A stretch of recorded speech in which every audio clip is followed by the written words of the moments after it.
ہم کریں گے ہر مظلوم کی حمایت۔ السلام علیکم، میں ہوں حورین فاطمہ اور آپ دیکھ رہے ہیں حمایتی نیوز HD چینل۔ نظر ڈالتے ہیں آج کی اہم خبروں پر۔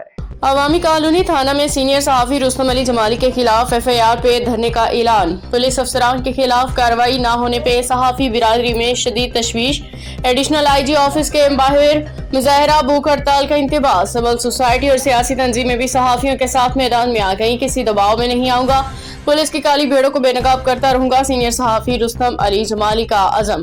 کراچی محمد خان ذیشان کی رپورٹ۔ عوامی کالونی تھانے میں تعینات SHO اور مبینہ طور پر مافیا سے تعلق رکھنے والے ASI عامر سیف کی عوام دشمن سرگرمیوں اور کرپشن سے متعلق خبروں کے بعد سینئر صحافی رستم علی جمالی کے خلاف مبینہ طور پر جھوٹی بے بنیاد FIR درج کیے جانے پہ صحافی برادری گزشتہ کئی روز سے سراپا احتجاج ہے۔ صحافیوں کا کہنا ہے کہ معاملے کی سنگینی کے باوجود IG سندھ، ایڈیشنل IG اور AIG ایسٹ کی جانب سے تاحال کوئی مؤثر کارروائی عمل میں نہیں لائی گئی، جس کے باعث بے چینی میں اضافہ ہو رہا ہے۔ اس صورتحال کے پیش نظر صحافی برادری، سول سوسائٹی اور مختلف سیاسی سماجی تنظیموں نے منگل کے روز دوپہر 3 بجے ایڈیشنل IG کراچی دفتر کے باہر احتجاجی مظاہرہ اور دھرنا دینے کا اعلان کیا ہے۔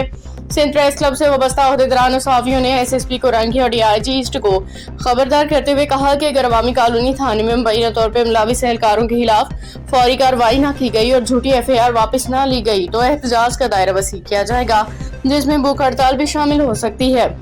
متاثرہ سینئر صحافی رستم علی جمالی نے اپنے بیان میں کہا کہ وہ جھوٹے مقدمات اور دباؤ سے ہرگز مرغوب نہیں ہوں گے، بلکہ پہلے سے زیادہ جرأت کے ساتھ مبینہ کرپشن کو بے نقاب کرتے رہیں گے۔ انہوں نے الزام عائد کیا کہ پلاٹ پہ قبضے سے متعلق درج کی گئی FIR حقائق کے برعکس ہے، اسے بدنیتی پہ مبنی کارروائی قرار دیا۔ باخبر رہیے ہر جگہ ہر وقت، جانیے ملکی اور غیر ملکی حالات و واقعات یقین کے ساتھ۔